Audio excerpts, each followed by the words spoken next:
ஏய் வாடா பத்துக்கு போலாம். ஏய் இல்லடா நான் இந்த மாதிரி கெரியரை ஃபோக்கஸ் பண்ணலான்னு பாக்குறேன்டா. கரியரா ஸ்பெல்லிங் சொல்லு.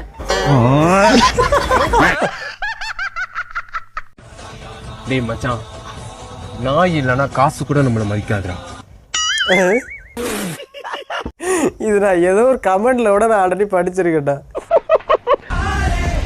ஆவரேஜ் கேர்ள்ஸ் ஆஃப்டர் எங்க அப்பா வேலைக்கு போக வேணாம்னு சொல்லி என்ன திட்டுறாரு. என் வீட்டு பக்கத்துல இருக்கிற தெருநாய் கூட ஆவரேஜ் பாய்ஸ் ஓசம் வந்து போற தெரியாம சும்மா போகும்டா. நீ எல்லாம் என்னடா தெரியும் எனக்கு ஏன் அசிங்கமா இருக்கற? உனக்கு அசிங்கமா இல்லையா? நான் என்ன சொல்றா? அண்ணா இது மாட்ட ஒரு கலகி. ஐயோ என்ன என் புட்ட சிரிக்கிற? ஆமாண்டா இதெல்லாம் திட்டாதான் வாங்காத நாளா அழுகுறான்.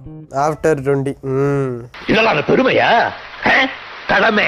இப்போதான் திட்டு வாங்கிட்டு சாகப்படப்பட்டேன். ஃபுல் வீடியோ பார்க்க ஏரோ காட்டுற இடத்த கிளிக் பண்ணுங்க. 2 மீல்